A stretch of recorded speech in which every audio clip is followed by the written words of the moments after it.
यह कहानी आपके मनोरंजन हेतु बनाई गई है। इसका किसी भी जीवित या मृत व्यक्ति से कोई संबंध नहीं है। यदि कहीं इसकी समानता होती है तो वह मात्र एक संयोग होगा।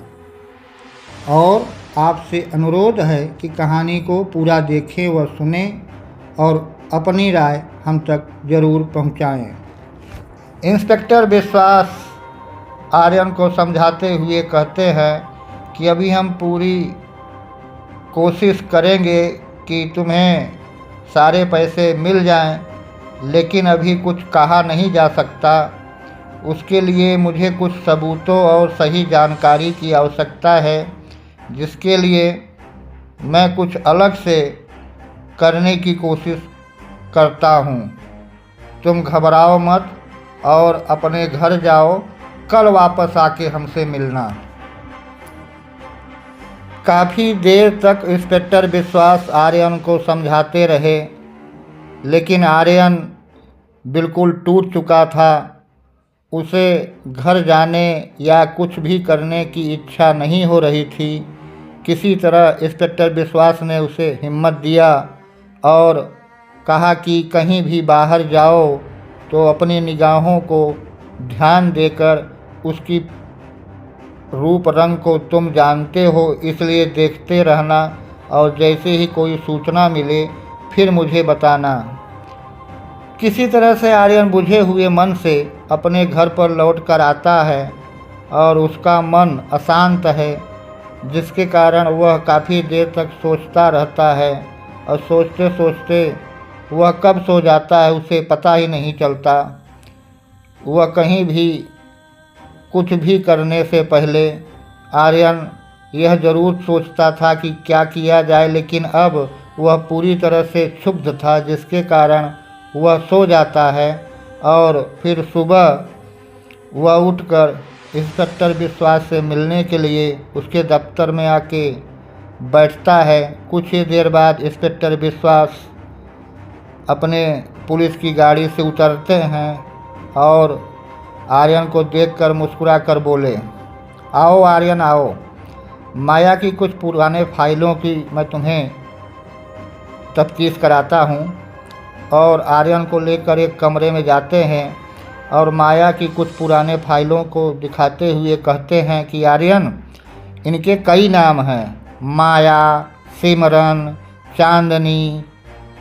चेहरा एक जैसा लेकिन कहानियाँ अलग अलग।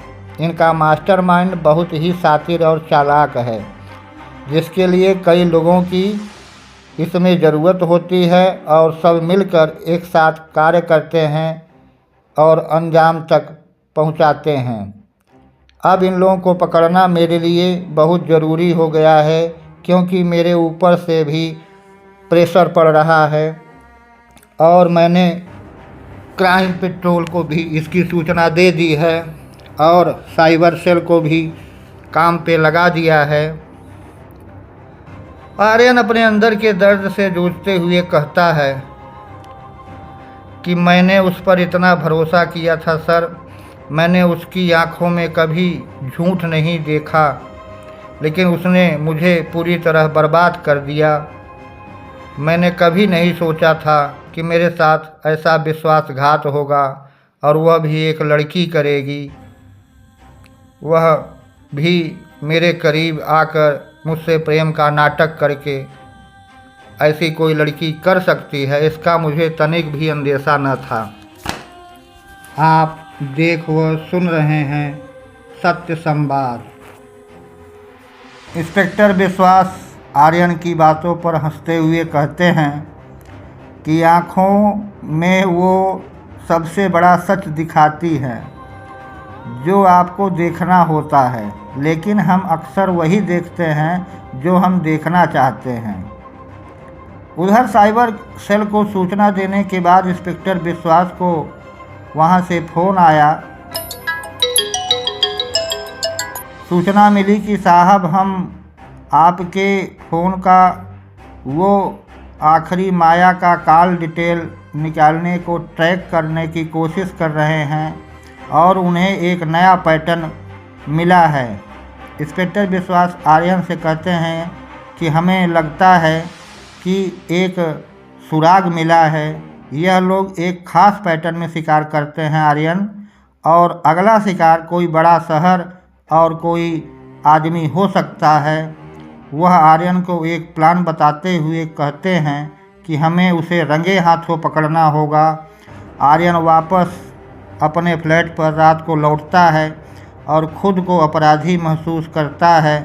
उसे अपने धोखा खाने पर गुस्सा भी आ रहा होता है और ठगी का शिकार बनकर वह बहुत जलील अपने आप को महसूस करता है। उसी समय मिश्रा काका उसे चाय देने के लिए आते हैं। आप देख व सुन रहे हैं सत्य संवाद। मिश्रा काका आर्यन के कंधे पर अपना हाथ रख कर बोलते हैं, आर्यन बेटा, गलती इंसान से ही होती है। जो हुआ उसे भुला नहीं सकते, पर उससे सीख जरूर मिलती है। अपनी आंखें खुली रख, आर्यन बोलता है। काका, मुझे लगता है मैंने इंसानियत से ही भरोसा खो दिया है। अब तो भूल कर भी किसी की मदद करने की सोचने से भी डर लगता है। मिश्रा जी का आर्यन को इस प्रकार टूटे हुए देखकर बहुत समझाते हुए कहते हैं, इंसान नीयत से नहीं बेटा, अंधविश्वास से भरोसा खोया है। सत्य संवाद हमें यही सिखाता है कि हर चीज़ को परखना बहुत ज़रूरी है। यूँ आँख मूंदकर किसी पर भरोसा या विश्वास कर लेने का यही परिणाम होता है। कहानियों का पिटारा सत्य संवाद द्वारा।